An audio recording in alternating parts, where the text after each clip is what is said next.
السلام عليكم ورحمة الله تعالى وبركاته. أعوذ بكلمات الله التامات من كل شيطان وهامة ومن كل عين لامة. اللهم لك الحمد ولك الشكر ولك الملك حتى تحب وترضاه يا رب العالمين.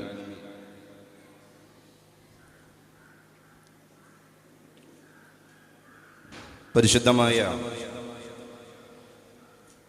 ഒരു അനുസ്മരണ ചടങ്ങിനാണ് ഈ സദസ്സ് സാക്ഷ്യം വഹിച്ചുകൊണ്ടിരിക്കുന്നത്. ഒരു ഇതിഹാസ പുരുഷ പൗർണമിയായി നമുക്കിടയിൽ ജീവിക്കുകയും അതേ പൗർണമിയായിട്ട് തന്നെ വെട്ടം വിതറി മന്ദഹാസം തൂകി കാലയവനികക്കുള്ളിലേക്ക് മറഞ്ഞു പോവുകയും ചെയ്ത നമ്മുടെ സ്മര്യ പുരുഷൻ മർഹൂം MV അബ്ദുൽ കരീം ഉസ്താദ് അവർകളുടെ മനോഹരമായ ഓർമ്മകളൊക്കെ തന്നെ അലയടിച്ച് നിറഞ്ഞു തുളുമ്പി നിൽക്കുന്ന ഒരു വിശുദ്ധമായ വേദിയിലാണ് നമ്മളൊക്കെ സംഗമിച്ചുകൊണ്ടിരിക്കുന്നത്. ബാസ് ഒന്ന് കുറക്കാൻ പറ്റും. പരിശുദ്ധമായ ഈ വേദിയുടെ അധ്യക്ഷ പദവി അലങ്കരിച്ചു കൊണ്ടിരിക്കുന്ന അഭിവന്യനായ അൽ ഹിദായ എഡ്യൂക്കേഷണൽ ട്രസ്റ്റിൻ്റെ അഭിവന്യനായ പ്രസിഡന്റ് അബൂബക്കർ ഹാജി സാഹിബ് അവർകളെ ഈ വേദിക്ക് സ്വാഗതം ആശംസിച്ച് ബഹുമാന്യനായ കരീം ഉസ്താദിനെ വാക്കുകൾക്കിടയിലൂടെ നമുക്കിടയിൽ ഓർമ്മപ്പെടുത്തിയ അഭിവന്യനായ അൽ ഹിദായയുടെ സെക്രട്ടറി അഭിവന്യനായ ബീരാൻകുട്ടി ഹാജി സാഹിബ് അവർകളെ, വേദിയിൽ സന്നിഹിതരായ ബഹുമാന്യരായ പണ്ഡിതന്മാർ, മതരാഷ്ട്രീയ സാംസ്കാരിക വിദ്യാഭ്യാസ മണ്ഡലങ്ങളിൽ ഒക്കെ തന്നെ പ്രവർത്തിച്ചു കൊണ്ടിരിക്കുന്ന പ്രിയപ്പെട്ട കാരണവന്മാർ, അൽ ഹിദായയുടെ ഭാരവാഹികൾ, ഈ ചേതോഹരമായ പരിപാടിയുടെ സംഘാടക സമിതി അംഗങ്ങൾ, ഇങ്ങനെ ഒരു മനോഹരമായ പരിപാടിക്ക് കളമൊരുക്കിയ ഇതിൻ്റെ പ്രിയപ്പെട്ട വന്യപ്രവർത്തകർ, കൊണ്ടോട്ടിയുടെ പരിസരങ്ങളിലൊക്കെ തന്നെ മതരാഷ്ട്രീയ വിദ്യാഭ്യാസ മണ്ഡലങ്ങളിലൊക്കെ തന്നെ പ്രവർത്തിച്ചു കൊണ്ടിരിക്കുന്ന ബഹുമാന്യരായ പ്രിയപ്പെട്ട ദീനീ സ്നേഹികളും അതുപോലെ തന്നെ പൊതുസേവകരും ഒക്കെയായിരിക്കുന്ന നല്ല മനസ്സിൻ്റെ ഉടമകളായ അഭിവന്യ സുഹൃത്തുക്കളെ, രക്ഷിതാക്കളെ, അൽ ഹിദായയിലെ വിദ്യാർത്ഥിനികൾ, അവരുടെ രക്ഷിതാക്കൾ, അങ്ങനെ ഒരു വലിയൊരു കുടുംബം, കരീം ഉസ്താദിനെ ഓർക്കുന്ന അല്ലെങ്കിൽ എപ്പോഴും ഒരു ജീവശ്വാസം പോലെ കൊണ്ട് നടക്കുന്ന ഒരു കുടുംബം, അങ്ങനെ ഉസ്താദ് രൂപപ്പെടുത്തിയ ഒരു സൗഹൃദ വലയമുണ്ട്. അത് വലിയൊരു സർക്കിളാണ്. ഏതായാലും നമ്മളൊക്കെ ചിന്തിച്ചു പോവുകയാണ്. ഈ മനോഹരമായ മൈതാനത്ത് അതിൻ്റെ മധ്യഭാഗത്ത് ഒരു വടവൃക്ഷമുണ്ടായിരുന്നു എന്ന് നമ്മൾ സങ്കല്പിക്കുക. അപ്പോൾ ആ വടവൃക്ഷത്തിൻ്റെ ചോട്ടിൽ പോയിട്ട് നമ്മളിങ്ങനെ ഇരുന്ന് കാറ്റാസ്വദിക്കുമ്പോൾ വെയിൽ കൊള്ളാതെ സൂര്യൻ്റെ തപിച്ചുകൊണ്ടിരിക്കുന്ന രശ്മികൾ ഏൽക്കാതെ നമ്മളെ എല്ലാവരെയും സ്വച്ഛന്തമായ ഒരു തണലിൽ അടക്കി നിർത്തിയ ഒരു മാമരം പെട്ടെന്ന് കടപുഴകുമ്പോൾ പിന്നെ അതേ ഗ്രൗണ്ടിൽ പോയിട്ട് ശൂന്യത അനുഭവിക്കുന്ന നമ്മൾ പറയും, എന്തൊരു വെയിൽ, എന്തൊരു അസ്വസ്ഥത, ഇവിടെ ഒരു മരം ഉണ്ടായിരുന്നല്ലോ. ആ തണൽ വൃക്ഷമാണ് നമുക്കിടയിൽ നിന്ന് കടപുഴകി അല്ലെങ്കിൽ നമ്മളിൽ നിന്ന് മറഞ്ഞുപോയിരിക്കുന്നത്. മലയാളത്തിൽ ഒരു ചൊല്ലുണ്ട്, മരങ്ങളായ മരങ്ങളെല്ലാം കൊണ്ട വെയിലാണ് ഈ തണൽ. അതൊരു കാവ്യഭാഷയാണ്. വെയിൽ എങ്ങനെയാ തണലാവുക? അപ്പൊ ഒരുപാട് മരങ്ങൾ അവരുടെ മൂർധാവിൽ കൊണ്ട വെയില് ആ മരത്തിന്റെ ചോട്ടിലിരിക്കുന്നവർക്ക് തണലാണ്. അങ്ങനെയാണ് ആ പ്രയോഗം ഇരുന്നു വന്നത്. മരങ്ങൾ കൊണ്ട വെയിലാണ് ഈ തണൽ. കരീം ഉസ്താദ് എന്ന് പറയുന്ന ഒരു മനുഷ്യൻ തൻ്റെ മസ്തകത്തിലേക്ക്, മൂർധാവിലേക്ക് ഏറ്റുവാങ്ങിയ വെയിലാണ് ഇന്ന് നമ്മളിപ്പോൾ അനുഭവിച്ചുകൊണ്ടിരിക്കുന്ന ഈ കുളിരും ഈ തണുപ്പും ഈ സുരക്ഷയും ഒക്കെ. ഇപ്പോൾ ഇവിടെ സെക്രട്ടറിയും പ്രസിഡന്റും ഒക്കെ തന്നെ അവർ ഓർക്കുകയുണ്ടായി. മുസ്തഫൽ ഫൈലി ഉസ്താദ് അവർകൾ സമസ്തയുടെ കേന്ദ്ര മുഷാവറ അംഗം കൂടിയായ ഷെയ്ഖുന മുസ്തഫൽ ഫൈലി ഉസ്താദ് അവർകൾ ഇവിടെ സംസാരിച്ച് ഇറങ്ങിപ്പോയിരിക്കുകയാണ്. പ്രിയപ്പെട്ടവരെ, നമ്മൾ ആലോചിക്കണം. പരിശുദ്ധ പ്രവാചക തിരുമേനിയുടെ ഒരു ഹദീസ് ഉണ്ട്. മൻ ത്വാല ഉംറുഹു വഹസുന അമലുഹു ഖൈറുക്കും മൻ ത്വാല ഉംറുഹു വഹസുന അമലുഹു. നിങ്ങളിൽ ഏറ്റവും ഉത്തമരായ മനുഷ്യർ ആരാണ്? മൻ ഒരുത്തനാണ്. ത്വാല ഉംറുഹു, അല്ലാഹു തആല ആവശ്യത്തിനുള്ള ആയുർദൈർഘ്യം ഈ ഭൂമിയിൽ കൊടുക്കുകയും അതോടുകൂടെ തന്നെ വഹസുന അമലുഹു, അവരുടെ പ്രവർത്തന പദങ്ങൾ അത് മനോഹരമാവുകയും ചെയ്തിരിക്കുകയാണ്. ഇപ്പൊ ഗരീബ് ഉസ്താദിനെ ഇവിടെ സ്മരിച്ചു. വാചാലരായി ഉസ്താദുമായി അടുത്ത് അരുപറ്റി നിന്ന മുഴുവൻ ആളുകൾക്കും പറയാനുള്ളത് ഇതേ വാചാലതയുടെ വാക്കുകൾ തന്നെയാണ്. 100 നാവ് കൊണ്ട് ഉസ്താദിനെ ഇവിടെ ഇങ്ങനെ അടയാളപ്പെടുത്തുകയാണ്. ആ അന്ത്യം പോലും ചിന്തിച്ചു നോക്കൂ എൻ്റെ പ്രിയപ്പെട്ടവരെ. പരിശുദ്ധ പ്രവാചക തിരുമേനി സല്ലല്ലാഹു അലൈഹി വസല്ലമ തങ്ങൾ പറഞ്ഞിട്ടുണ്ട്, യമൂത്തുൽ ഇൻസാനു അലാ മാ ആശ അലൈഹി വയുഹ്ശറുൽ ഇൻസാനു അലാ മാ മാത അലൈഹി. ഏതൊരു മനുഷ്യനും ഈ ഭൗതിക ലോകത്ത് നിന്ന് വിട പറയുന്നത് അയാൾ ഏതൊരവസ്ഥയിലാണോ ജീവിച്ചത് ആ അവസ്ഥ ആ മനുഷ്യന്റെ അന്ത്യനിമിഷങ്ങളിൽ പ്രകടമാണ്. കിടക്കുന്ന അവസാന ശ്വാസത്തെ പോലും വലിച്ചിട്ട് ആ മനുഷ്യൻ നിശ്ചേതനായിട്ട് കിടക്കുന്ന കിടത്തത്തിൽ പോലും പ്രകടമാണ്. വയുഹ്ശറു, നാളെ മഹ്ശറയിൽ ആ മനുഷ്യൻ ഒരുമിച്ച് കൂട്ടപ്പെടുന്നത് അലാമ മാത അലൈ, ഏതവസ്ഥയിലാണോ മരിച്ചത് ആ അവസ്ഥയിലാണ് ആ മനുഷ്യൻ ഒരുമിച്ച് കൂട്ടപ്പെടുന്നത്. ഈ ഒരു ഹദീസിനെ ഈ മനോഹരമായ പുരുഷ പൗർണമിയിലേക്ക് ചേർത്തി വെച്ചു നോക്കുമ്പോൾ നമുക്കതൊക്കെ തന്നെ വളരെ ഈ ഇഴുകിച്ചേരുന്നതായിട്ട് പലപ്പോഴും തോന്നിപ്പോവാൻ. ഒരു സാമ്രാജ്യം മുട്ടിടുകയാണ് ഈ ശൂന്യമായ ഈ കുന്നിൻ്റെ മുകളിൽ, അല്ലെങ്കിൽ ഈ വിശാലമായ ഒരു മൈതാനത്ത്. 10-30 വർഷങ്ങൾക്ക് മുൻപ് നമ്മൾ ആലോചിച്ച് നോക്കുകയാണെങ്കിൽ ആ കാലഘട്ടത്തിൽ ഒരു അസ്ഥിത്തറയും അതോടുകൂടെ തന്നെ കുറച്ച് പില്ലറുകളും മാത്രമായിരുന്ന സാഹചര്യത്തിൽ ബഹുമാന്യനായ കരീം ഉസ്താദിനെ പ്രസിഡന്റാക്കിയിട്ട് ഒരു സാമ്പ്രദായിക ഘടനയ്ക്ക് തുടക്കം കുറിക്കപ്പെടുകയാണ്. അവിടെ നിന്ന് അങ്ങോട്ട് ഈ കലാലയം എണ്ണയിട്ട യന്ത്രം പോലെ അതിൻ്റെ വളർച്ചകൾ മുഴുവൻ നമ്മളെല്ലാവരും കാണുകയാണ്. അന്ന് വളരെ അങ്കുലി പരിമിതരായ കുറച്ച് കുട്ടികളിലൂടെ സമാരംഭം കുറിക്കപ്പെട്ട ആ സുന്ദരമായ വൈജ്ഞാനിക ഗേഹം, ആ വിദ്യാഭ്യാസത്തിൻ്റെ സമുച്ചയം, ആ ഇൽമിൻ്റെ ഏറ്റവും വലിയ രമ്യഹർമ്മം ഇന്ന് നിങ്ങൾ നോക്ക്. 1700-ൽ പരം കുട്ടികളുമായിട്ട് ഒരു സാമ്രാജ്യമായി, ഒരു വലിയ വിദ്യാഭ്യാസ കേന്ദ്രമായിട്ട് പരിലസിച്ചിരിക്കുകയാണ്. അപ്പൊ അതിൻ്റെ പിറകെയുള്ള പരിശ്രമങ്ങളെ മുഴുവൻ നമ്മൾ വിലമതിക്കാനാവാത്തതായിട്ടാണ് നമുക്ക് കാണാൻ കഴിയുക. അതിൽ കൊച്ചുകുട്ടികൾ പഠിച്ചു, മുതിർന്നവരുണ്ട്, പഠനം കഴിഞ്ഞ് ഇറങ്ങിയ പൂർവ്വ വിദ്യാർത്ഥികളുടെ ഒരു വലിയ ശ്രേണി തന്നെ ഇവിടെയുണ്ട് എന്നർത്ഥം. അപ്പം ആ നിലക്ക് ഈ നാടിൻ്റെ പരിസരങ്ങളിൽ ഒരു വിദ്യാഭ്യാസ നവോന്മേഷം കൊണ്ടുവരാൻ ഒരു മനുഷ്യൻ, അദ്ദേഹം ശാന്തനായിരുന്നു. നമ്മളൊരു വിപ്ലവകാരികളെ പറ്റിയൊക്കെ ആലോചിക്കുമ്പോൾ പലപ്പോഴും അവരിങ്ങനെ പൊട്ടിത്തെറിക്കുന്ന ആളുകളായിരുന്നില്ല. പക്ഷെ അവരുടെ കർമ്മകുശലത, അവരുടെ ആ നേതൃപാടവം, അവരൊന്ന് നിന്ന് കൊടുത്താൽ തന്നെ ആ ഒരു സിസ്റ്റം ഇങ്ങനെ ചലിക്കുകയാണ്. അതൊരു സർക്കാർ NGOക്ക് പോലും ചിലപ്പോൾ ചെയ്യാൻ കഴിയാത്ത അത്ര വളർമ്മയുള്ളതാണ്. അതാണ് ഉസ്താദിൽ ആ കുലീനത നമ്മൾ കണ്ടിരുന്നു. ബഹുമാന്യനായ കരീം ഉസ്താദിൻ്റെ ഇടപെടലുകളിൽ ആ ഒരു ഇരുത്തം വന്ന പക്വത നമ്മളൊക്കെ ദർശിച്ചിരുന്നു. അതുകൊണ്ട് ഏത് പ്രശ്നങ്ങൾക്കും സമർത്ഥിക്കാൻ കരീം ഉസ്താദിൻ്റെ ഒരു മന്ദഹാസം മതിയായിരുന്നു. അങ്ങനെയുള്ള ഇടപെടലുകൾ ചില ആളുകൾ നമ്മളെ അത്ഭുതപ്പെടുത്തിയിട്ടാണ് കടന്നു പോകാറുള്ളത്. ഉസ്താദ് അവറുകൾ തൊട്ടതെല്ലാം ഇങ്ങനെ പൊന്നാക്കി ഒരു അഫ്ളലുൽ ഉലമ പാസ്സായി, അതേ അർത്ഥത്തിൽ തന്നെ അദ്ദേഹം ഒരു ടീച്ചറായി, ഒരു അധ്യാപകനായി തൻ്റെ കർമ്മമണ്ഡലങ്ങളിൽ നിതരാം സുതരാം വളരെ ആവേശത്തോടുകൂടെ പ്രവർത്തിക്കുകയും അത് കഴിഞ്ഞ് ശിഷ്ടകാലം അദ്ദേഹം ഒരു കർമ്മമണ്ഡലത്തെ രൂപപ്പെടുത്തുകയും ചെയ്യാൻ. അപ്പം അതൊക്കെ ദുനിയാവിൽ ജീവിച്ചതിൻ്റെ അടയാളപ്പെടുത്തലുകളാണ്. നമുക്കിടയിൽ ഒരുപാട് ആളുകൾ ഇന്ന് പരശതം ജനങ്ങൾ ജീവിച്ചുകൊണ്ടിരിക്കുന്നുണ്ട്. ചില ആളുകൾ ജീവിച്ചു കൊണ്ടിരിക്കെ തന്നെ മരിച്ചു കഴിഞ്ഞിട്ടുണ്ടാകും. മറ്റു ചില ആളുകളോ മരിച്ചു കഴിഞ്ഞാലും ജീവിച്ചു കൊണ്ടിരിക്കും. ഉസ്താദ് അവറുകൾ ഇപ്പോൾ നമുക്കിടയിൽ വീണ്ടും ലൈവായി നിൽക്കുകയാണ്. ഉസ്താദ് വിട പറഞ്ഞിട്ടുണ്ട്, അതിനെ നമ്മൾ അംഗീകരിച്ചിട്ടുണ്ട്.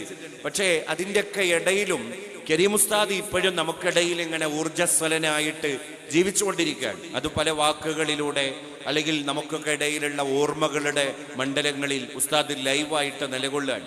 അതാണ് ഒരു മനുഷ്യന് ജീവിതത്തിൽ ബാക്കി വെക്കാനുള്ളത് എന്നർത്ഥം. അള്ളാഹുവിന്റെ ഹബീബ് നബി സല്ലല്ലാഹു അലൈഹി വസല്ലം തങ്ങൾ പറഞ്ഞൊരു ഹദീസുണ്ട്, ഇന്ന ഫിൽ ജന്നതി ഗുറഫ, സ്വർഗത്തിൽ ഒരു മനോഹരമായ സ്യൂട്ട് റൂമുണ്ട്. അതാർക്കാൻ നബിയെ? ലിമൻ യാ റസൂലല്ലാഹ്, അതാർക്ക് വേണ്ടിയാണ് നബിയെ എന്ന് കേട്ട സ്വഹാബത്ത് വളരെ ആവേശത്തോടു കൂടെ ചോദിക്കുകയാണ്. അപ്പൊ പരിശുദ്ധ പ്രവാചക തിരുമേനി സല്ലല്ലാഹു അലൈഹി വസല്ലം തങ്ങൾ പറഞ്ഞു, ലിമൻ അലാനൽ കലാം വഅത്അമ അത്ആം വഅദാമ അസ്സിയാം വസല്ലാ ബില്ലൈലി വന്നാസു നിയാം. പരിശുദ്ധ പ്രവാചക തിരുമേനിയുടെ ആ ഒരു ഭാഷ നോക്ക് നിങ്ങൾ. ആർക്കാണ്? 4 വിഭാഗം ആളുകളെ പറഞ്ഞു കൊടുത്തത്. സ്വർഗം എന്നല്ല, സ്വർഗത്തിലെ ഏറ്റവും ഔന്നത്യമുള്ള മണിമന്ദിരം ആദ്യത്തെ അവകാശി ആരാണ്? ലിമൻ അലാനൽ കലാം, ലീനുൽ കലാം. ഒരു വാക്കുപയോഗിക്കുമ്പോൾ മൃദുഭാഷിയാവുക, മിതഭാഷിയാവുക, ചാരുഭാഷിയാവുക എന്ന് പറഞ്ഞാൽ ആളുകൾക്ക് ബുദ്ധിമുട്ടുണ്ടാക്കാത്ത സംസാരങ്ങൾ, ഹേർട്ടിങ് അല്ലാത്ത, ഹാംഫുൾ അല്ലാത്ത, റൂഡാവാത്ത, റഫാവാത്ത വർത്തമാനങ്ങൾ പറയുന്ന ആളുകൾ. കരീം ഉസ്താദ് ഒരു വഴിയിലൂടെ ഇങ്ങനെ നടന്നുപോയി, ഒരു ജീവിതമാകുന്ന വഴിയിലൂടെ നടന്നുപോയപ്പോൾ ആ മനുഷ്യൻ പോയ വഴികൾ മുഴുവൻ എന്തൊക്കെയോ സസ്യലതാദികളെ മുളപ്പിക്കാൻ ആവശ്യമായ ഒരു ഔഷധക്കൂട്ടുമായിട്ടാണ് നടന്നുപോയത്. അതുകൊണ്ട് കരീം ഉസ്താദ് ആരോടെങ്കിലും ഒരു വെറുപ്പുളവാക്കുന്ന വർത്തമാനം പറഞ്ഞതായിട്ടോ, ഇടപെടലുകളിൽ അസ്വാരസ്യങ്ങൾ, അസ്വസ്ഥതകൾ സൃഷ്ടിച്ചതായിട്ട് ഒരാൾക്ക് പോലും പറയാൻ കഴിയില്ല എന്നുള്ളത് ആ മനുഷ്യൻ സ്വർഗസ്ഥനാണ് എന്ന് മാത്രമല്ല, സ്വർഗത്തിലെ ഉന്നതമായ പദവി അലങ്കരിക്കുന്ന ഒരു അവകാശി കൂടിയാണ് എന്നതിൻ്റെ ഒരു മൊഞ്ചുള്ള ഉദാഹരണവും തെളിവുമാണ് ലിമൻ അലാനൽ കലാം. വാക്കിനെ മൃദുമായി ഉപയോഗിച്ച, വളരെ ലളിതമായിട്ട് ആളുകളോട് സംവദിച്ച, വളരെ വിശാലമായിട്ട് ആളുകളോട് ഇടപഴകിയ, തന്നിലേക്ക് വന്നു ചേരുന്നവരെ മുഴുവൻ തന്നിൽ നിന്ന് അകറ്റി നിർത്താതെ തന്നിലേക്ക് ഹഠാത് ആകർഷിപ്പിക്കുന്ന ഒരു മൊഞ്ചുള്ള വ്യക്തിത്വം. ആ രൂപകൽപ്പനക്കിടയിൽ വാക്കുകൾക്ക് അസാമാന്യമായ സ്വാധീനമുണ്ട് എന്ന് ഉസ്താദ് ജീവിതത്തിലൂടെ ബോധ്യപ്പെടുത്താൻ. ആളുകൾക്ക് ഭക്ഷണം കൊടുക്കുക, വഅദാമ സിയാം, സുന്നത്തായ നോമ്പുകളെ മുഴുവൻ അനുവർത്തിക്കുക, വസല്ലാ ഫിൽ ലൈൽ, രാത്രികാലങ്ങളിൽ, വന്നാസു നിയാം, ബാക്കിയുള്ള ജനങ്ങൾ മുഴുവൻ ഡിസംബറിന്റെ ജനുവരിയുടെ മഞ്ഞു പെയ്യുന്ന രാത്രികളിൽ മൂടിപ്പൊതച്ച് ഉറങ്ങുമ്പോൾ അള്ളാഹുവിനെ മാത്രം ലാക്കാക്കിയിട്ട് ആരാധന നിർവഹിക്കാൻ വേണ്ടി വിരിപ്പുകളെ സജീവമാക്കുക. ഇങ്ങനെയുള്ള ചില ആളുകൾ അവർ കർമ്മകുശലരാണ്. ഉസ്താദ് അവർകൾ അങ്ങനെയാണ്. ഒരു പ്രസിഡന്റായി ജീവിച്ചു എന്ന് മാത്രമല്ല, ആ പദവിയിൽ ഇരുന്നിട്ട് ചെയ്യാനുള്ള കാര്യങ്ങളെ മുഴുവൻ ജാഗ്രതയോടുകൂടെ ചെയ്തുകൊണ്ടിരിക്കുന്നതിൻ്റെ ഇടയിൽ മന്ദഹാസം തൂകി ആരോടും ഒന്നും പറയാതെ നക്ഷത്രങ്ങളെ പ്രണയിച്ച് സ്വർഗത്തിലേക്ക് ആ പദവിയിൽ ഇരുന്നിട്ട് തന്നെ നടന്നു പോകാൻ കഴിയുക എന്നുള്ള ഒരു സൗഭാഗ്യം മഹാനായ ഉസ്താദ് അവർകളെ തേടി വരികയാണ് എന്നർത്ഥം. നമ്മൾ ആലോചിക്കണം, ഈ സുന്നി പശ്ചാത്തലത്തിൽ കേരളത്തിലുണ്ടായ ഒരു വിഭജനത്തിൻ്റെ ഒരു മുറിവ്, ഇപ്പോഴും ഉണങ്ങാത്ത ഒരു വേദനയുടെ ഒരു കാലഘട്ടം ഉണ്ടായിരുന്നു. ആ സമയത്ത് ഈ കൊണ്ടോട്ടിയുടെ പരിസരങ്ങളിൽ, അന്ന് കരിപ്പൂര് പഞ്ചായത്തൊക്കെ കൊണ്ടോട്ടി മണ്ഡലത്തിന്റെ ഭാഗമാണ്. ഉസ്താദ് അവർകൾ ഒരു ഉയർത്തെഴുന്നേൽപ്പുകാരനെ പോലെ ആ ഒരു സമയത്ത് നമ്മുടെ സംഘടനയ്ക്ക് ശക്തി പകരാനും ഈ സംഘടനയെ ക്ഷീണിപ്പിക്കാതിരിക്കാനും വേണ്ടി ഈ നാട്ടിലെ ആലിമീങ്ങളെയും ഉമറാക്കളെയും ഒക്കെ തന്നെ ഒരു ചരടിൽ കോർക്കാനുള്ള അക്ഷീണ പ്രയത്നത്തിൻ്റെ ഒരു ഭാഗതയും സൃഷ്ടിക്കുകയാണ്.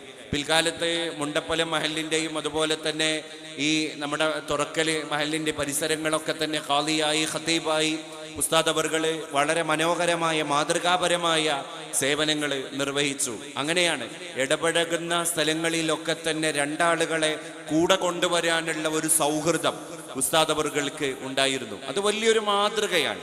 കാരണം ഈ ഒരു കാലത്ത് ഇടപെടലുകളോട് പിശുക്ക് കാണിക്കുന്ന ഒരു തലമുറ വളർന്നു വന്നുകൊണ്ടിരിക്കുകയാണ്. ഇപ്പൊ തന്നെ ലാൻസെറ്റ് എന്ന് പറയുന്ന ഇന്ത്യ രാജ്യം കണ്ട ഒരു മെഡിക്കൽ ജേണൽ കഴിഞ്ഞ 2-3 ആഴ്ചകൾക്ക് മുൻപ് പുറത്തുവിട്ട ഒരു ഭീകരമായ കണക്കുണ്ട്. അതെന്താണ്? നമ്മുടെ രാജ്യത്തെ 7 വയസ്സിൻ്റെയും 19 വയസ്സിൻ്റെയും ഇടയിലുള്ള കൗമാരക്കാരും ബാലികാ-ബാലന്മാരും ഒക്കെ ആയിരിക്കുന്ന നമ്മുടെ പുതിയ കുട്ടികളുടെ മാതാപിതാക്കൾക്കിടയിൽ ഈ ലാൻസെറ്റ് എന്ന് പറയുന്ന മെഡിക്കൽ ജേണൽ നടത്തിയ ഒരു കണക്കെടുപ്പ്, ഒരു സെൻസസ്, അതിൻ്റെ റിസൾട്ടാണ് ഈ മെഡിക്കൽ ജേണൽ തന്നെ പുറത്തുവിട്ടിരിക്കുന്നത്. അതിലവർ പറയുന്നത് രാജ്യത്തെ ഈ പ്രായത്തെ, ഈ ഏജ് ഗ്രൂപ്പിൻ്റെ അകത്തുള്ള 66% കുട്ടികളും സോഷ്യൽ മീഡിയ അഡിക്ഷനിലാണ്. അവർ OTT പ്ലാറ്റ്ഫോമിലാണ്, അവർ ഗെയിമിംഗ് ആപ്പുകളിലാണ്, അവർ ബ്ലൂ വെയിലിലാണ്, അവർ റമ്മിയിലാണ്, അവർ പബ്ജിയിലാണ്, അവർ ഫ്രീ ഫയർ എന്നൊക്കെ പറയുന്ന കൊലയാളി ഗെയിമിൻ്റെ പിറകെയാണ്. അപ്പോൾ 66% കുട്ടികൾ 7 വയസ്സിൻ്റെയും 19 വയസ്സിൻ്റെയും ഇടയിൽ പ്രായമുള്ള കുട്ടികളാണ്. അവർ 10 കൊല്ലം കഴിഞ്ഞാൽ ആ കുട്ടികളുടെയൊക്കെ ഭാവി എവിടെയാണ്? പക്ക തുലാസിലാണ്. യാതൊരു തർക്കമില്ല വിഷയത്തിൽ. കാരണം 10 വർഷം കഴിഞ്ഞാൽ നമ്മുടെ സ്ഥാപനത്തിൻ്റെ ബാക്ക് ബോണായിട്ട് നിലനിൽക്കേണ്ട, 10 കൊല്ലം കഴിഞ്ഞാൽ നമ്മുടെ മദ്രസ സംവിധാനങ്ങളുടെ ഭാരവാഹിത്വത്തിലേക്ക് കയറി വരേണ്ട, 10 കൊല്ലം കഴിഞ്ഞാൽ നമ്മുടെ മഹല്ല് സംവിധാനങ്ങൾക്ക് നേതൃത്വം നൽകേണ്ട, അല്ലെങ്കിൽ അതിൻ്റെ മുന്നണി പോരാളികളായിട്ട് വർത്തിക്കേണ്ട ഈ പ്രായക്കാരിൽ 66% കുട്ടികൾ ഇപ്പം എവിടെയാണ്? ഈ പറഞ്ഞ ആപ്പുകളിലാണ്, OTT പ്ലാറ്റ്ഫോമിലാണ്, സോഷ്യൽ മീഡിയയിലാണ്. അപ്പോൾ അവനവൻ്റെ ലോകത്ത് അഭിരമിച്ചു കൊണ്ടിരിക്കുന്ന ഒരു തലമുറയെ ഇന്നത്തെ സോഷ്യൽ മീഡിയ സംസ്കാരം രൂപകൽപ്പന ചെയ്തുകൊണ്ടിരിക്കുന്ന ഭീകരമായ ഒറ്റപ്പെടലിലേക്ക് ലോകം ഒന്നടങ്കം കടന്നു പോകുന്ന ഈ കാലഘട്ടത്തിലാണ് ഒരു യുഗപുരുഷനെ നമ്മളൊക്കെ ചർച്ച ചെയ്തുകൊണ്ടിരിക്കുന്നത്. അപ്പൊ ആ മനുഷ്യൻ നൽകിയ ഒരു സന്ദേശമുണ്ട്. ആ സന്ദേശം ബൃഹത്തായ സന്ദേശമാണ്. എങ്ങനെ ജീവിക്കണം എന്ന് മാത്രമല്ല, എങ്ങനെ മറ്റുള്ളവരെ ജീവിപ്പിക്കണം എന്നുള്ളത്. Not only a king but also a king maker, അല്ലേ? ഒരു രാജാവിനെ പോലെ ജീവിക്കാനല്ല താൻ മുതിർന്നത്. പിന്നെന്താണ്? താൻ കാണുന്ന, താൻ ഇടപെടുന്ന ഒരു ജനതയെ രാജാക്കളാക്കാനുള്ള ഒരു ശ്രമം കൂടിയാണ് ഉസ്താദ് അവർകൾ ഇവിടെ നടത്തിയത്. അതിൻ്റെ ഏറ്റവും വലിയ ഒരു ഉദാഹരണം തന്നെയാണ് ഈ മഹാകലാലയങ്ങൾ, ഈ വ്യത്യസ്ത വിദ്യാഭ്യാസ ശ്രേണികൾ, അല്ലേ? അവിടെ ഭൗതികമുണ്ട്, മതമുണ്ട്. പ്രത്യേകിച്ച് ഭൗതിക വിദ്യാഭ്യാസത്തിന് വേണ്ടി വരുന്ന നമ്മുടെ ഈ ദേശത്തിൻ്റെ പരിസരങ്ങളിലുള്ള നമ്മുടെ കുട്ടികൾക്ക് ഒരു നിലക്കും വിട്ടുവീഴ്ചയില്ലാത്ത, കോംപ്രമൈസ് ചെയ്യാൻ പറ്റാത്ത മതവിദ്യാഭ്യാസം ഇവിടെ കിട്ടണം എന്നതിൻ്റെ ദൃഢമായ പ്രതിജ്ഞയുടെ പുറത്താണ് ഇപ്പം ഈ 10-40ഓളം വരുന്ന നമ്മുടെ മതാധ്യാപകരായിരിക്കുന്ന, ഇൽമിൻ്റെ മാലിന്യങ്ങളായിരിക്കുന്ന അധ്യാപകന്മാരുടെ വളരെ നല്ല ഇടപെടലോടുകൂടെയുള്ള ഒരു മദ്രസ സംസ്കാരം ഇവിടെ രൂപകൽപ്പന ചെയ്യപ്പെട്ടത്. 11 മണി മുതൽ 1 മണി വരെയൊക്കെ ആ ഒരു സമയത്ത് ഉസ്താദ് അവർകൾ കണിശമായ നിർദ്ദേശം കൊടുത്തതിൻ്റെ അടിസ്ഥാനത്തിൽ ഇവിടെ വരുന്ന, ഭൗതികം പഠിക്കാൻ വരുന്ന നമ്മുടെ കുട്ടികൾക്ക് ഒരു വിട്ടുവീഴ്ചയും ഇല്ലാതെ നല്ല രീതിയിൽ പക്വമായ മതത്തിൻ്റെ ധാർമ്മിക വിഷയങ്ങൾ, ഇസ്ലാമിക വിജ്ഞാനങ്ങൾ പകർന്നു കൊടുക്കണം. അതുകൊണ്ട് തന്നെ ഇവിടെ പഠിക്കുന്ന പല കുട്ടികളിലും ആ ഒരു സംസ്കാരങ്ങളാകട്ടെ, അവരുടെ വിദ്യാഭ്യാസ രീതിയിൽ ഒരു നിലക്കും വിട്ടുവീഴ്ചയില്ലാത്ത മതവിദ്യാഭ്യാസം കൂടി ചേർന്നു നിന്നു എന്നുള്ളത് നമ്മൾ ഇന്ന് നന്ദിയോടുകൂടെ ഓർക്കുകയാണ്. പല രക്ഷിതാക്കളും ഹിദായയെ സമീപിക്കുമ്പോൾ അവർ അഡ്രസ്സ് ചെയ്യുന്ന ഒരു പ്രധാനപ്പെട്ട ഒരു കാര്യം പറയുന്നത്, ഹിദായയിൽ മതവിദ്യാഭ്യാസം വളരെ കൃത്യമായി കിട്ടുന്നു എന്നുള്ളതാണ്. അത് നമുക്ക് വളരെ അഭിമാനത്തോടു കൂടെ ഇന്ന് പറയാൻ സാധിക്കുന്നു എങ്കിൽ ബഹുമാനപ്പെട്ട കരീം ഉസ്താദിൻ്റെ കൃത്യമായ ഇടപെടലുകളും നിലപാടുകളും അതിൻ്റെ ഒരു നല്ല ഒരു കാരണമായിട്ട് വർത്തിച്ചിട്ടുണ്ട്. അൽഹംദുലില്ലാ, ഉസ്താദ് എല്ലാം കണ്ടറിഞ്ഞ പോലെ, അല്ലെങ്കിൽ ദീർഘദർശനം നടത്തിയ പോലെ താൻ ശാന്തനായിട്ടാണ് പോയി കിടന്നത്. ഉസ്താദിൻ്റെ ജനാസ കണ്ട ആളുകളൊക്കെ തന്നെ അത് പറയുന്നുണ്ട്, അല്ലേ? ആ ഒടുക്കത്തെ ഒരു മന്ദഹാസം ഉണ്ടല്ലോ, ആ വികാരമായിട്ട് ഞാൻ അൽഹംദുലില്ലാ ഞാനിപ്പോൾ സ്വസ്ഥമായിട്ടാണ് കിടക്കുന്നത് എന്ന് തോന്നിപ്പിക്കുന്ന രീതിയിലുള്ള ആ ഒരു മഞ്ജുളമായ ആ ഒരു സ്മേരം തൻ്റെ ചുണ്ടിൽ നിന്ന് അറിയാതെ ഉതിർന്നു വീണ് വരുന്നവരോട് മുഴുവൻ നിർലോഭമായിട്ട് അവർക്കൊക്കെ കൊടുത്ത ഒരു പുഞ്ചിരി. തബസ്സുമുക സ്വദഖ, നീ ഇപ്പോഴും ദാനം നിർവഹിക്കുകയാണ്, അത് നിന്റെ തബസ്സും, നിന്റെ പുഞ്ചിരിയാണ് എന്ന പോലെ അവസാനം തൻ്റെ കണ്ഠനാളത്തിൽ നിന്ന് ആത്മാവിനെ പിടിച്ചു കൊണ്ടുപോകാൻ വന്ന മലക്കുൽ മൗത്തിനെ കാണുന്ന നേരത്ത് പോലും ആ പുഞ്ചിരിയുടെ തിരുശേഷിപ്പുകൾ, പിന്നെ ആ ജനാസ കാണാൻ വന്ന ആളുകൾ മുഴുവൻ ഇങ്ങനെ നോക്കി നിന്ന് കണ്ടുപോവുകയാണ്. എൻ്റെ പ്രിയപ്പെട്ടവരെ, അതാണ് ഞാൻ നേരത്തെ പറഞ്ഞത്, യമൂത്തുൽ ഇൻസാൻ, ഏതൊരു മനുഷ്യനും മരിക്കും, അലാമ ആശ അലൈഹി, അയാൾ ജീവിച്ച പോലെ മരിക്കും. നമ്മൾ പറയാറുണ്ട് കാലം ചില കാവ്യനീതികളെയൊക്കെ കാത്തുവെച്ചിട്ടുണ്ട് എന്നർത്ഥം. അങ്ങനെ ഒരുപാട് പഠിതാക്കൾ ഇവിടെ കടന്നു വന്നു. എൻ്റെ പ്രിയപ്പെട്ട സഹധർമ്മിണി, ഇവിടെ വേദിയിലുണ്ടായിരുന്ന എൻ്റെ ഭാര്യ പിതാവ് ഒമാനൂർ അബ്ദുറഹ്മാൻ മൗലവിയുടെ പുത്രി, എൻ്റെ ഭാര്യ ഇവിടെയാണ് പഠിച്ചത്. പലപ്പോഴും ആ ഒരു ഘട്ടത്തിലൊക്കെ തന്നെ അവിടുത്തെ പിന്നെ ഈ വിദ്യാഭ്യാസ പ്രവർത്തനങ്ങളിലും പ്രക്രിയയിലൊക്കെ ഇടക്കൊക്കെ വന്ന് സന്ദർശിച്ച് അത് കാണാനും അതിനെ വളരെ അഭിമാനത്തോടു കൂടെ നോക്കിക്കാണാനും മനസ്സിലാക്കാനും ഒക്കെ ആ സമയങ്ങളിലൊക്കെ സാധ്യമായതിൻ്റെ ഒരു ചാരിതാർത്ഥ്യം കൂടി അതിന് ധിഷണാശാലിയായിട്ട് വർത്തിച്ച കരീം ഉസ്താദിനെ ഓർക്കുമ്പോൾ ഞാൻ അഭിമാന പുരസ്സരം ഇത്തരുണത്തിൽ ആനുഷംഗികമായിട്ട് സാന്ദർഭികമായിട്ട് നന്ദിപൂർവ്വം ഓർത്തെടുക്കുകയാണ് പ്രിയപ്പെട്ടവരെ. അങ്ങനെ നമ്മുടെ പിറകിലേക്ക് നമ്മൾ സഞ്ചരിക്കുമ്പോൾ വിദ്യാഭ്യാസത്തിൻ്റെ ഓരോ അരുണകിരണങ്ങളും ആ ഒരു സൂര്യശോഭയും ഒക്കെ തന്നെ ഉസ്താദ് ഓരോ കുടുംബങ്ങളിലേക്ക്, ഓരോ വിദ്യാർത്ഥിനികളിലേക്ക് കലർപ്പില്ലാതെ നിർലോഭമായിട്ട് കൊടുത്തു. ആ മനുഷ്യൻ ഇവിടെ ശാന്തനായി കയറി വന്നു, ശാന്തനായി ഇറങ്ങിപ്പോയി. ഹബീബായ നബി തിരുമേനി സല്ലല്ലാഹു അലൈഹി വസല്ലം തങ്ങൾ വിട പറഞ്ഞപ്പോൾ സിദ്ദീഖ് റളിയല്ലാഹു അൻഹു ഹബീബായ നബി തങ്ങളുടെ ആ പരിശുദ്ധമായ പൂമേനിയിൽ ഒരു വെള്ള ശീല ഇങ്ങനെ തൻ്റെ മകളായ ആയിഷ ബീവി പൊതച്ചിട്ടുണ്ട്. ആയിഷ ബീവിയുടെ പിതാവായ സിദ്ദീഖ് തങ്ങൾ ആയിഷ ബീവിയോട് പറഞ്ഞു, ആയിഷ, നിന്റെ ഭർത്താവാകുന്ന എൻ്റെ തിരുമേനിയാകുന്ന മുഹമ്മദ് സല്ലല്ലാഹു അലൈഹി വസല്ലമ തങ്ങളുടെ ആ പൂമുഖത്ത് നിന്ന് ആ വെള്ള ശീല ഒന്ന് മാറ്റൂ ആയിഷ. അങ്ങനെ സിദ്ദീഖ് തങ്ങൾ വന്നിട്ട് അള്ളാഹുവിൻ്റെ റസൂലിൻ്റെ മുഖത്ത് നോക്കിയിട്ട് പറഞ്ഞൊരു സംസാരമുണ്ട്. അതിങ്ങനെയായിരുന്നു, ബി അബി അൻത വ ഉമ്മി, പരിശുദ്ധ ഹബീബെ, എൻ്റെ മകളായ ആയിഷാൻ്റെ കട്ടിലിൽ, അങ്ങയുടെ ഭാര്യയായ ആയിഷ ബീവിയുടെ കട്ടിലിൽ ഇന്ന് അങ്ങ് നിശ്ചേതനായിട്ട് നിശ്ചലനായിട്ട് കിടക്കുകയാണ്. എൻ്റെ ഉപ്പയും ഉമ്മയും അങ്ങേക്ക് ദണ്ഡമാണ് യാ റസൂലല്ലാഹ്, ഫിദാക അബീ വ ഉമ്മി യാ റസൂലല്ലാഹ്. എന്നിട്ട് സിദ്ദീഖ് തങ്ങൾ പറഞ്ഞൊരു വാക്കുണ്ട്, റസൂലുള്ളാഹിന്റെ മുഖത്ത് നോക്കിയിട്ട് പറഞ്ഞൊരു വാക്ക്, അങ്ങയുടെ ജീവിതവും ഭംഗി സുഗന്ധപൂരിതം, അതുപോലെ അങ്ങയുടെ വഫാത്തും സുഗന്ധപൂരിതം. അങ്ങ് ജീവിച്ച പോലെ വഫാത്തായി നബിയെ. അങ്ങയുടെ വഫാത്തോടുകൂടെ മുറിഞ്ഞു പോയിരിക്കുകയാണ്. മാലം മിനൻ നുബുവ്വ, 1,24,000-ൽ പരം പ്രവാചകന്മാരുടെ വഫാത്തോടെ മുറിയാത്ത ഒരു പ്രതിഭാസം അങ്ങയുടെ വഫാത്തോടുകൂടെ മുറിഞ്ഞു. അത് നുബുവത്താണ്. ഇനി ഒരു നബി വരാനില്ല. ഇനി ജിബ്രീൽ അലൈഹിസ്സലാം വഹയുമായിട്ട് ഭൂമിയിൽ വരൂല. മറ്റൊരുപാട് പ്രവാചകന്മാർക്ക് ശേഷം ജിബ്രീൽ അലൈഹിസ്സലാം ഇവിടെ വന്നിരുന്നു. ഇനി ജിബ്രീൽ അലൈഹിസ്സലാം വഹയുമായിട്ട് വരില്ല. അങ്ങയുടെ വഫാത്തോടുകൂടെ വഹയ മുറിഞ്ഞു നബിയെ. എന്നിട്ട് പിന്നെ പറഞ്ഞൊരു വാക്കുണ്ട്, വലൗല അന്ന മൗതുക, പരിശുദ്ധ ഹബീബെ, ആയിഷ ബീവിയുടെ കട്ടിലിൽ കിടക്കുന്ന തിരുദൂതരെ, അങ്ങയുടെ വഫാത്ത് അല്ലായിരുന്നു എങ്കിൽ, കാന ഇഖ്തിയാറൻ മിൻക, ഇതങ്ങ് തെരഞ്ഞെടുത്തതല്ലായിരുന്നുവെങ്കിൽ, ഇതങ്ങ് തെരഞ്ഞെടുത്ത മരണമല്ലായിരുന്നുവെങ്കിൽ, ലജുദ്നാ ലിമൗതിക ബിന്നുഫൂസ്, ഞങ്ങളും അങ്ങയോടുകൂടെ ഇപ്പൊ തന്നെ മരിച്ചു പിരിയുമായിരുന്നു. ആ വാക്കിന്റെ അർത്ഥം എന്താ?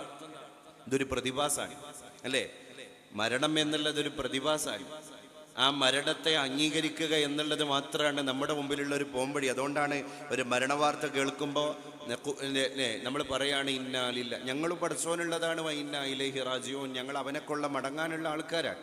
അതൊരു അംഗീകരിക്കലാണ്. നമ്മുടെ സ്വന്തം ശരീരങ്ങളെ നമ്മൾ കൺവിൻസ് ചെയ്യിപ്പിക്കലാണ്. ആ കൺവിൻസിങ് ആണ് ശരിക്കൊരു ഇന്നാലില്ലാഹി എന്നൊരു വാക്ക്.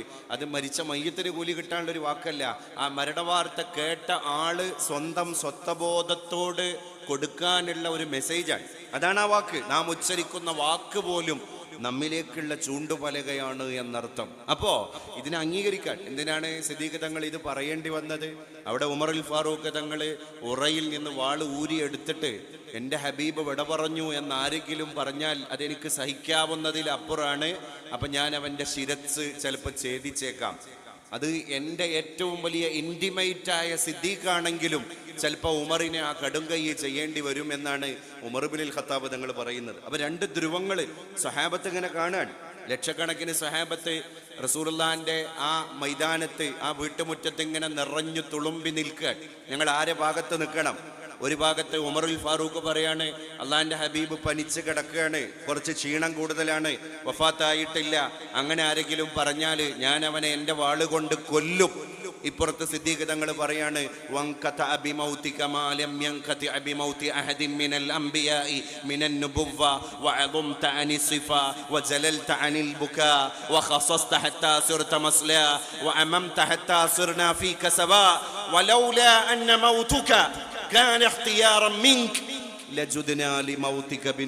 നബിയെ, ഈ വഫാത്ത് അങ്ങ് തെരഞ്ഞെടുത്തതാണ്, ഇതെല്ലാവർക്കും ഉള്ളതാണ്. എന്നിട്ട് പറഞ്ഞു സിദ്ദീഖ് തങ്ങള്, ഉമർ തങ്ങളെ നോക്കിയിട്ട് തന്നെ പറഞ്ഞു, ഇനി ഞാനിപ്പോ ഈ നിലപാട് ഇവിടെ പറയേണ്ട സമയമാണ് എന്ന് സിദ്ദീഖ് തങ്ങൾക്ക് ബോധ്യപ്പെട്ടപ്പോ സിദ്ദീഖ് തങ്ങൾ ആളെ ഒന്നും നോക്കാതാണ്ട് പറഞ്ഞു, മൻ കാന യഅ്ബുദു മുഹമ്മദ ഫഇന്ന മുഹമ്മദൻ ഖദ് മാത്. നിങ്ങളുടെ കൂട്ടത്തിൽ ആരെങ്കിലും മുഹമ്മദ് എന്ന പ്രവാചകനെ ആരാധിക്കുന്ന ആളുകളുണ്ടെങ്കിൽ ആ മുഹമ്മദ് തിരുമേനി ഖദ് മാത്, ലോകത്തോട് വിട പറഞ്ഞിരിക്കുകയാണ്, ലോകത്തോട് വിട പറഞ്ഞിരിക്കുകയാണ്. ഫബക്കാ ഉമർ റളിയല്ലാഹു അൻഹു അപ്പോഴാ കരഞ്ഞത്. എന്നിട്ട് ആ ഊരിയ വാള് ഉറയിലേക്ക് തന്നെ മെല്ലെ നിക്ഷേപിച്ചിട്ട് സിദ്ദീഖ് തങ്ങളുടെ അടുത്ത് വന്നിട്ട് റസൂലുള്ള കിടക്കുന്ന ഈ കട്ടിലിന്റെ ചാരത്ത് വന്നിട്ട് മുട്ടുമടക്കി ഇരുന്ന് ഇടക്ക് ബോധം പോകുന്നു, ഇടക്ക് ബോധം വരുന്നു, അല്ലേ? അപ്പൊ അവിടെ ഒരു സിദ്ദീഖ് തങ്ങൾ ഇല്ലായിരുന്നുവെങ്കിൽ ഉമ്മത്ത് വഴിമാറി, അല്ലെങ്കിൽ വലിയ പ്രക്ഷോഭങ്ങളിലേക്ക് പോയേനെ. അപ്പൊ ഇസ്ലാം പക്വമതിയായ ഒരു സിദ്ദീഖ് തങ്ങൾ അവിടെ കൊണ്ടുവന്ന് തരികയാണ്. എന്നിട്ട് ആ സിദ്ദീഖ് തങ്ങൾ ഇസ്ലാമിന്റെ ഭരണം നടത്തുകയാണ്. ഉമർ റളിയല്ലാഹു അൻഹു അത് കാണുകയാണ്. ശേഷം ഉമർ റളിയല്ലാഹു അൻഹു ഇസ്ലാമിന്റെ ഭരണം നടത്തുകയാണ്. നമ്മൾ ചിന്തിച്ചു നോക്കണം. അപ്പോ ഹബീബായ നബി സല്ലല്ലാഹു അലൈഹി വസല്ലമ തങ്ങൾ തന്നെ പറഞ്ഞു, ബയോളജിക്കലി ഞാൻ നിങ്ങളെ പോലെയാണ്, ഞാൻ ജീവിച്ചു, ഞാൻ കല്യാണം കഴിച്ചു, എനിക്ക് കുട്ടികളുണ്ടായി, എൻ്റെ ജീവിതകാലത്ത് എൻ്റെ മക്കളെ മരിച്ചു, ആ മക്കളെ എനിക്ക് എൻ്റെ കൈകൊണ്ട് ഖബറിലേക്ക് ഇറക്കി വെക്കേണ്ടി വന്നു, അല്ലേ? ഇന്നൽ ഐന ലതജ്മഅ വൽ ഖൽബ ലയഖ്ശഅ വഇന്ന അലാ ഫിറാഖിക യാ ഇബ്രാഹിം ലമഹ്സൂനൂൻ. മോനെ ഇബ്രാഹിമേ, കണ്ണ് കലങ്ങിയടാ മോനെ, കൽബ് പതറിയടാ മോനെ, പക്ഷേ നിന്റെ വഫാത്ത്, നിന്റെ മരണം ഞങ്ങൾ അംഗീകരിക്കുകയാണ്, അതുകൊണ്ട് നമുക്ക് സ്വർഗത്തിൽ കണ്ടുമുട്ടാം എന്ന് പറഞ്ഞ് സ്വന്തം മകന്റെ ചേതനയറ്റ ശരീരത്തെ 6 അടി മണ്ണിലേക്ക് ഇറക്കി വെച്ച് നമ്മളെപ്പോലെ നൊമ്പരപ്പെട്ട ഒരു ഗൃഹനാഥനാണ് മുഹമ്മദ് മുസ്തഫ സല്ലല്ലാഹു അലൈഹി വസല്ലം. അപ്പൊ ബയോളജിക്കലി നമ്മളെ പോലെയാണ്. ഇന്നമാ അന ബശറും മിസ്ലുക്കും, ഞാൻ നിങ്ങളെ പോലെ തന്നെയാണ്. നിങ്ങളെപ്പോലെ ഭക്ഷണം കഴിക്കുന്നുണ്ട്, നിങ്ങളെപ്പോലെ പ്രാഥമിക കർമ്മം നിർവഹിക്കുന്നുണ്ട്, നിങ്ങളെപ്പോലെ കിടന്നുറങ്ങുന്നുണ്ട്, നിങ്ങളെപ്പോലെ കല്യാണം കഴിക്കുന്നുണ്ട്, ഞാൻ നിങ്ങളെപ്പോലെ തന്നെയാണ്. പക്ഷേ യൂഹാ ഇലയ്യ, നിങ്ങളിലില്ലാത്ത ഒന്ന് എന്നിലുണ്ട്, എനിക്ക് വഹയി കിട്ടുന്നു. അതാണ് സൂറത്ത് യാസീനിൽ നമ്മൾ പാരായണം ചെയ്യുന്നത്. അപ്പൊ നമ്മളെപ്പോലെ ഒരു കുടുംബനാഥനായി നബിതങ്ങൾ ജീവിച്ചു. ആ റസൂലുള്ളാഹിക്ക് വഫാത്ത് വന്നില്ലേ? വഫാത്ത് എങ്ങാനും വന്നിട്ടില്ലെങ്കിൽ ഈ സദസ്സിലിരിക്കുന്ന പല ആളുകളുടെയും പേര് സ്വഹാബിയല്ലേ? അവരെ പേര് കേൾക്കുമ്പോൾ നമ്മൾ റളിയല്ലാഹു അൻഹു ചൊല്ലൂലേ? പിന്നെ അവരുടെ വഫാത്തിന് ശേഷം എന്തേ നമുക്ക് സഹാബി പട്ടം കിട്ടാതിരിക്കാനുള്ള ഒറ്റ കാരണം കുല്ലു നഫ്സിൻ ദാഇഖത്തുൽ മൗത്ത്, അത് നബിതങ്ങളിലും സംഭവിച്ചു. അപ്പോൾ പിന്നെ നമ്മൾ അവിടുത്തെ ഉമ്മത്ത് ആയിട്ട് മാറി എന്നർത്ഥം. ഇത് കഴിയുമ്പോൾ അടുത്തൊരു തലമുറ ഈ കസേരകളിലൊക്കെ വന്നിരിക്കും. അപ്പം അന്ന് നമ്മൾ 6 അടി മണ്ണിൻ്റെ ചോട്ടിൽ പോയിട്ട് അന്ത്യവിശ്രമം നടത്തേണ്ട ആളുകളാണ്. ദുനിയാവിന് ഇങ്ങനെ ഒരു താളം അള്ളാഹു വെച്ചിരിക്കുകയാണ്. അതുകൊണ്ടാണ് ഇത് ദുനിയാവായത്. അതുകൊണ്ട് പ്രിയപ്പെട്ടവരെ, കരീം ഉസ്താദ് പകർന്നു നൽകിയ ഒരു ദൗത്യം അത്രമേൽ ബൃഹത്തായ ഒരു ദൗത്യമാണ്. ഉസ്താദ് പോയി, ആ ഒരു കാര്യത്തെ നമ്മൾ അംഗീകരിച്ചിട്ട് തന്നെ ഇനി ജീവിക്കുക എന്ന് മാത്രമല്ല, ആ ഒരു മഹാനായ മനുഷ്യൻ ഈ ഒരു പുരുഷായുസിൽ കൊളുത്തിവെച്ച ഒരു ഭദ്രദീപം, ഒരു വിളക്കുണ്ട്. ആ ഒരു വിളക്കിന്റെ വിളക്കുമാടമാണ് ഇന്ന് ഹിദായ ക്യാമ്പസ്, അല്ലേ? നമ്മൾ ശിഹാബ് തങ്ങളെ പറ്റി പറയാറുണ്ട്, അതൊരു മെഴുകുതിരിയായിരുന്നു. ശിഹാബ് തങ്ങൾ ഒരു മെഴുകുതിരിയായിരുന്നു എന്നൊരു പത്രങ്ങൾ ഒരുപാട് എഴുതിയപ്പോൾ അതിൽ 2 ഭാഷയുണ്ട്. ഒന്നെന്താണ് മെഴുകുതിരിയുടെ ദൗത്യം, അത് ഇരുട്ടിൽ നിന്ന് ജനങ്ങളെ വെളിച്ചത്തിലേക്ക് കൊണ്ടുവരുന്നു. പക്ഷെ രണ്ടാമത്തെ ദൗത്യമുണ്ട്, അതാരും അങ്ങനെ പറയാറില്ല, പക്ഷെ അത് കാലം കാണുന്നുണ്ട്. അതേതാണ്? ആ മെഴുകുതിരി ജനങ്ങളെ ഇരുട്ടിൽ നിന്ന് വെളിച്ചത്തിലേക്ക് കൊണ്ടുവരാൻ അത് സ്വയം ഉരുകി ഇല്ലാതാകുന്നു. ആ ഇല്ലാതായ ദൗത്യമാണ് കരീം ഉസ്താദ് ഇവിടെ നിർവഹിച്ചത്. ജനങ്ങൾക്ക് ഒരു ഹിദായയിലൂടെ വെളിച്ചം കൊടുത്തു എന്ന് മാത്രമല്ല, ആ വെളിച്ചം കൊടുക്കാൻ വേണ്ടിയിട്ട് ഓടിക്കൊണ്ടിരിക്കുന്നതിൻ്റെ ഇടയിൽ ഉസ്താദ് സമയം വന്നപ്പോൾ കാലയവനികക്കുള്ളിലേക്ക്, തിരശ്ശീലക്കപ്പുറത്തേക്ക് നമ്മളിൽ നിന്ന് പോയി. അതിനെ നമ്മൾ അംഗീകരിക്കണം. ഉദ്കുറു മഹാസിന മൗതാക്കും, നമ്മളിൽ നിന്ന് വിട പറഞ്ഞു പോയവരുടെ നന്മകളെ നമ്മൾ ഓർക്കുക. അതൊരു ഇബാദത്തോളം വരുന്നൊരു കാര്യമാണ്, ഇബാദത്തോളം വരുന്നൊരു കാര്യമാണ്. ഒരുപാട് ദാനങ്ങൾ ഉസ്താദ് ഇവിടെ പഠിപ്പിച്ചു, അല്ലേ?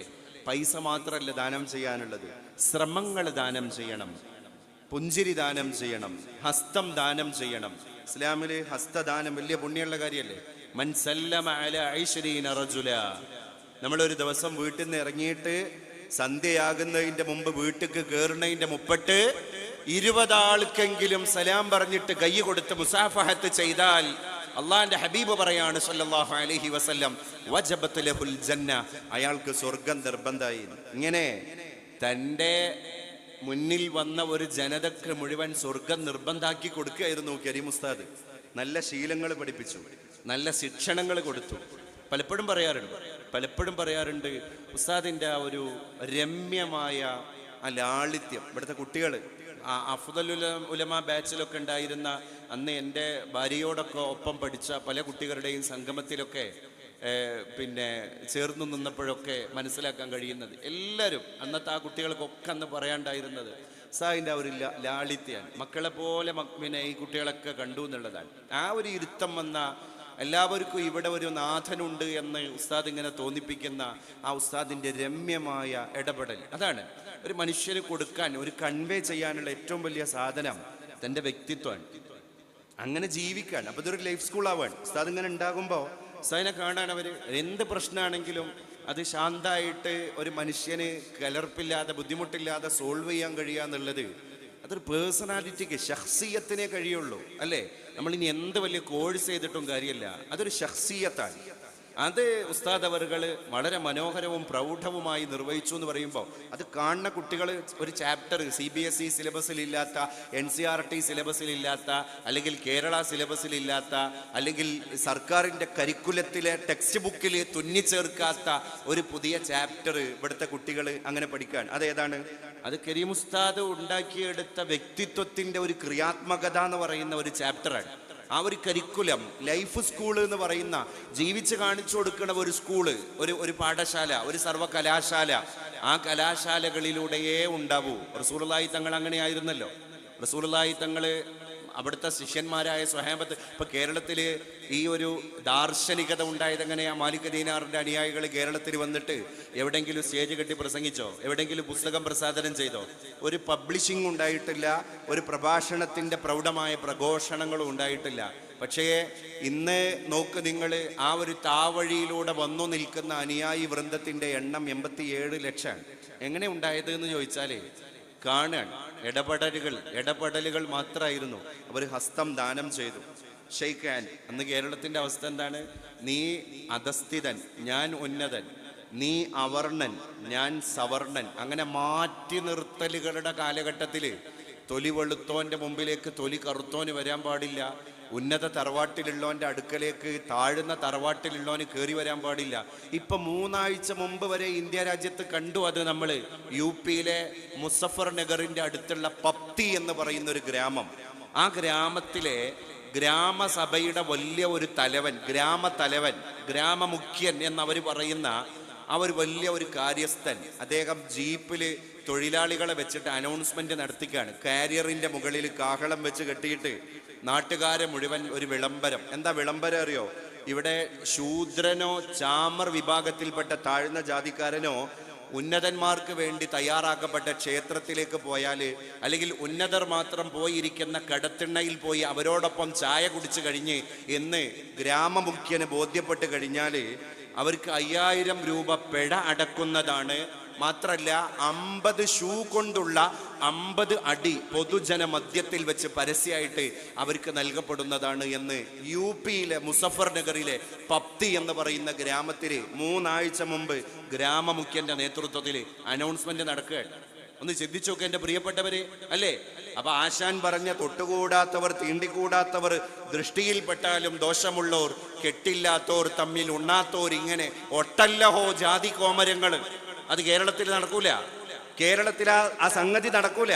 വയനാട്ടിൽ 1 മാസകാലത്തെ തെരഞ്ഞെടുപ്പ് പ്രചരണം കഴിഞ്ഞ് എല്ലാം കഴിഞ്ഞു, പോളിംഗ് എല്ലാം അവസാനിച്ച് പ്രിയങ്ക ഗാന്ധി ഡൽഹിയിലേക്ക് വണ്ടി കയറുന്നതിൻ്റെ മുമ്പ്, എയർപോർട്ടിൽ എത്തുന്നതിൻ്റെ മുമ്പ് മാധ്യമങ്ങളെ കണ്ടിട്ട് പറഞ്ഞ ഒറ്റ വാക്ക്, അത് നോർത്ത് ഇന്ത്യയിലെ പത്രങ്ങൾ മുഴുവൻ പിറ്റേ ദിവസം പ്രസിദ്ധീകരിച്ചില്ലേ? എന്താ പ്രിയങ്ക പറഞ്ഞത്? പ്രിയങ്ക ഗാന്ധി പറഞ്ഞു, വയനാടാകുന്ന കേരളത്തിലെ ഇടപെടലിൻ്റെ, പെരുമാറ്റ സൗന്ദര്യത്തിൻ്റെ, പ്രകൃതി ഭംഗിയുടെ സ്വർഗത്തിൽ നിന്ന് ഡൽഹിയാകുന്ന ശ്വാസം മുട്ടിപ്പിക്കുന്ന ഗ്യാസ് ചേംബറിലേക്ക് ഞാൻ മടങ്ങിപ്പോവാണ്. അപ്പോൾ ഡൽഹി എങ്ങനെയാ ശ്വാസം മുട്ടിക്കുന്ന ഗ്യാസ് ചേംബർ ആയത്? കേരളം എങ്ങനെയാ സ്വർഗമായത് എന്ന് നോർത്ത് ഇന്ത്യയിലെ മാധ്യമങ്ങൾ താരതമ്യ പഠനം നടത്തിയപ്പോൾ അവർക്ക് കിട്ടിയത് കേരളത്തിലുള്ള പ്രകൃതി ഭംഗി മാത്രമല്ല കേട്ടോ കേരളത്തെ സ്വർഗാക്കിയത്, കേരളത്തിന്റെ കൾച്ചർ കൂടിയാണ്. ഈ കൾച്ചർ എങ്ങനെ ഇവിടെ ഉണ്ടായത്? ഈ കൾച്ചർ അത് ജീവിതമായിരുന്നു. ഇങ്ങനെ കരീം ഉസ്താദിനെ പോലെയുള്ള ഓരോ മനുഷ്യന്മാര് ഓരോ നാട്ടില് ഒരു ഒരു ആശ്രയ കേന്ദ്രങ്ങളായി, ആശാ കേന്ദ്രങ്ങളായിട്ട് അനുവർത്തിച്ചപ്പോൾ ഉണ്ടായ റിസൾട്ടാണ് ഇത്. പെട്ടെന്നൊരു സുപ്രഭാതത്തിൽ എല്ലാവരുടെയും പെരുമാറ്റാണ്ട് മാറുക, എല്ലാ കുട്ടികളും 2 വിദ്യാഭ്യാസം കൊണ്ട് പഠിക്കുക, എല്ലാവരും ഒരു ഇടപെടലിന്റെ സൗന്ദര്യം പഠിക്കുക, അങ്ങനെയൊന്നും ഉണ്ടാവില്ല. അങ്ങനെയാണെങ്കിൽ ഈ 3 ആഴ്ച മുമ്പാണ് UP-യിൽ ഇതുണ്ടായത്, 18-ാം നൂറ്റാണ്ടിലല്ല അല്ലേ ഈ മാറ്റി നിർത്തൽ പ്രക്രിയ ഉണ്ടായത്. അപ്പൊ അതൊക്കെ ഒരുപാട് മനുഷ്യന്മാരുടെ സാഹസങ്ങളാണ്. അതിന് മാർക്കിടണം നമ്മൾ. അതിൻ്റെ അനന്തര ഫലങ്ങൾ ഇങ്ങനെ ഉണ്ടായത് എന്ന് ചരിത്രത്തിലൂടെ ദക്ഷിണാബോധമുള്ള കുട്ടികൾ ഗ്രഹിച്ച് മനസ്സിലാക്കുന്നുണ്ട്. അവിടെയാണ് നമ്മളുള്ളത്. അപ്പോൾ ഒരു മനുഷ്യൻ ജീവിച്ചു പോയ നാൾ വഴികൾ അത് വലിയ അടയാളപ്പെടുത്തലാണ്. അതുകൊണ്ട് ഇൻഷാ അല്ലാഹ് കരീം ഉസ്താദ് ചേർത്ത വഴികളെ ഒരു ചരിത്രമാക്കിയിട്ട് മാറ്റാൻ അവരുടെ ശിഷ്യന്മാർക്കും ശിഷ്യകൾക്കും അതുപോലെ തന്നെ അവരോട് ചേർന്നു നിന്ന അനുയായികൾക്കും സാധ്യമാകും. അത് അനധിവിദൂരമായ ഭാവിയിൽ സാർത്ഥകമാകട്ടെ എന്ന് ഞാൻ ഈ സമയത്ത് ഇങ്ങനെ ആഗ്രഹിച്ചു പോവുകയാണ് എൻ്റെ പ്രിയപ്പെട്ടവരെ. കാരണം എന്താ അറിയോ, അതൊരു രേഖയാണ്. മൻ കതബ ഖറ വമൻ ഹഫിള ഫറ. അപ്പം എല്ലാവർക്കും ഓർക്കാൻ പറ്റും. പക്ഷെ ആരെങ്കിലും മനഃപ്പാഠമാക്കാൻ ശ്രമിച്ചു കഴിഞ്ഞാൽ അത് വൈകാതെ മനസ്സിൽ നിന്ന് ഓടിപ്പോകും. അതേ സമയത്ത് അത് എഴുതി വെക്കാൻ തീരുമാനിച്ചാൽ ഖറ, അതവിടെ ഖറാറായി, അതവിടെ ചിരപ്രതിഷ്ഠ നേടി, അതവിടെ എന്നും ചിരഞ്ജീവിയായി. കാരണം എന്താ, അത് ഡാറ്റ. അതുകൊണ്ട് ഉസ്താദിന്റെ ജീവിതം ഇൻഷാ അല്ലാഹ് നമുക്ക് വൈകാതെ ഡാറ്റയാക്കണം.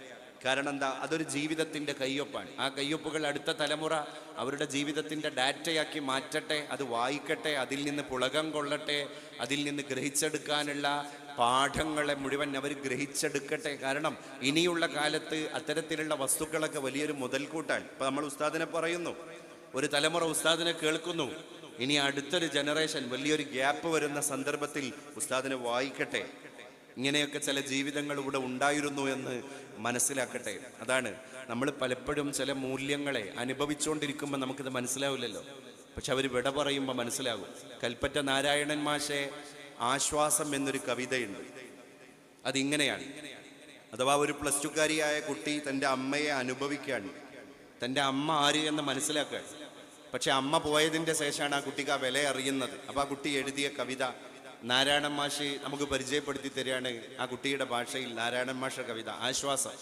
അമ്മ മരിച്ചപ്പോൾ ആശ്വാസമായി, ഇനി എനിക്ക് ധൈര്യമായി അത്തായപ്പട്ടിന് കിടക്കാം.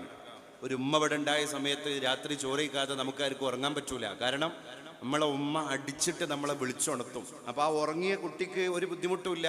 അപ്പം ആ കുട്ടിക്കുള്ള ഒരു പ്രയാസം, എന്നെ ആരെങ്കിലും എൻ്റെ ഉറക്ക് സ്വീപ്പാക്കി ചോറിക്കാൻ കൊണ്ടുപോണതാണ്. അതുകൊണ്ട് കുട്ടിക്ക് ഒരു വിഷമമില്ല. പക്ഷെ ഉമ്മക്ക് ഉറക്ക് വരൂല. അതുകൊണ്ട് ഈ കുട്ടി പറയാണ്, എൻ്റെ അമ്മ മരിച്ചു, അതുകൊണ്ട് എനിക്ക് ധൈര്യമായിട്ട് ഇനി അത്തായ പഷ്ണി കിടക്കാം. ഇനി ഡിന്നർ കഴിക്കാതെ എനിക്ക് ചോറ് കഴിച്ചാൽ ഇനി ഒരാൾ എന്നെ വിളിച്ചുണർത്താൻ വരൂല.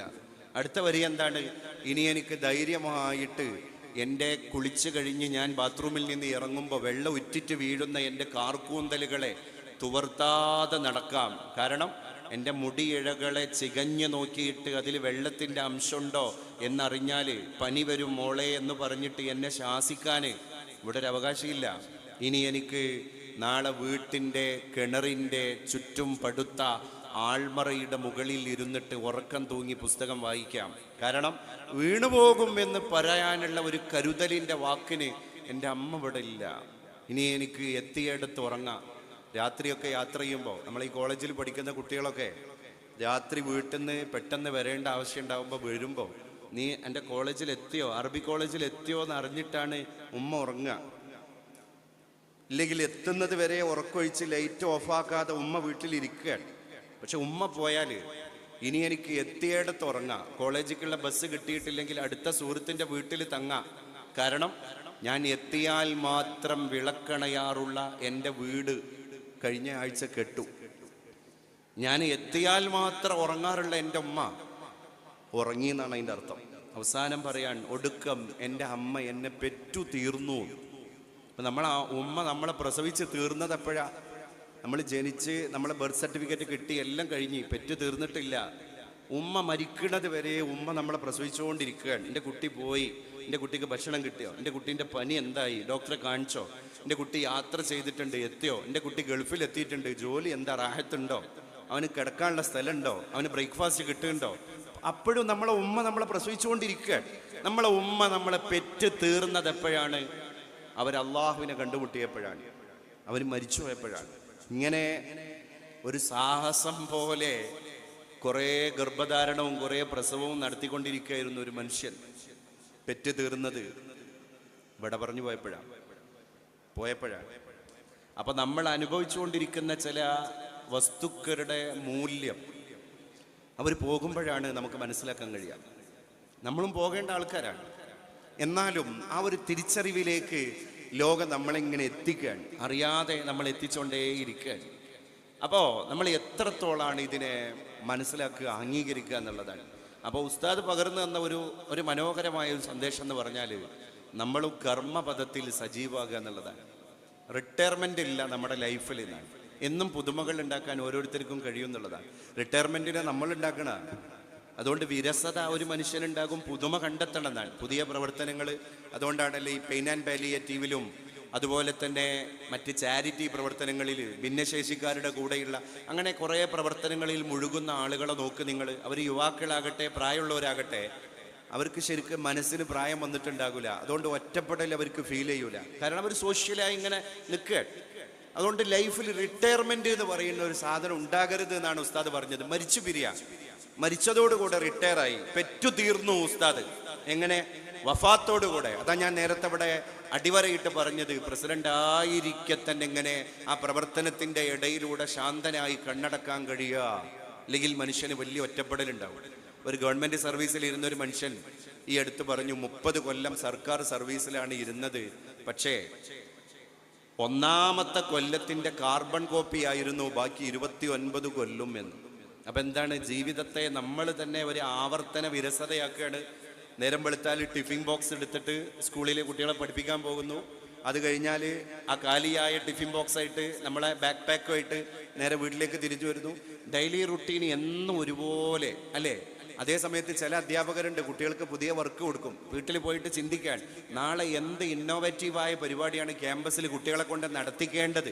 അപ്പോൾ കുട്ടികൾ കുറേ ആശയം ഇങ്ങോട്ട് പറയുക, ഇയാൾ കുറേ ആശയങ്ങൾ അങ്ങോട്ട് പറഞ്ഞു കൊടുക്കുക, ഇയാളെ മക്കളെയും കൊണ്ട് ഒരുപാട് പൊതുപ്രവർത്തന മണ്ഡലങ്ങളിലേക്ക് ഇറങ്ങുക, പുതിയ പുതിയ പുസ്തകങ്ങൾ വായിക്കുക. ഇതൊക്കെ മനുഷ്യൻ്റെ ജീവിതത്തിൻ്റെ പുതുമകളാണ്. ആ പുതിയ ചാപ്റ്ററുകളെ നമ്മളായിട്ട് തുറക്കണം.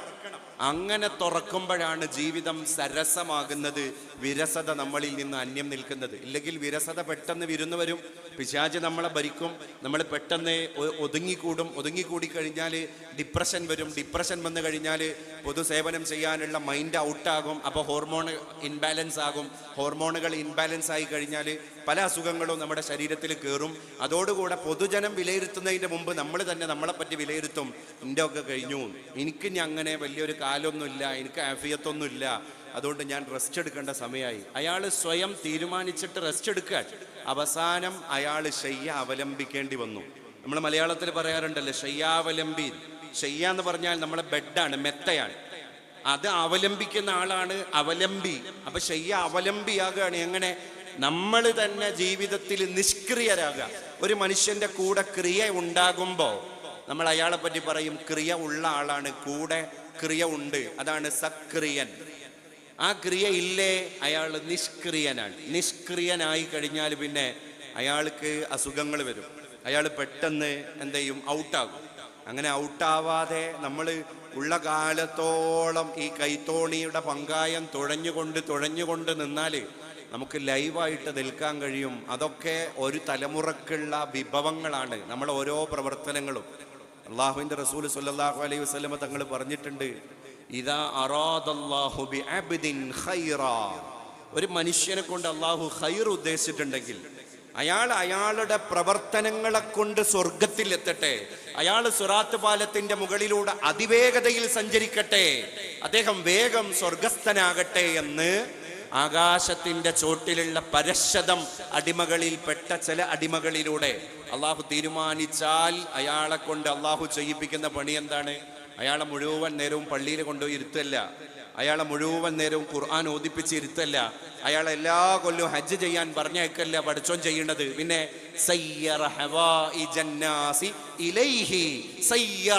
അള്ളാഹു സഞ്ചരിപ്പിക്കുന്നതാണ്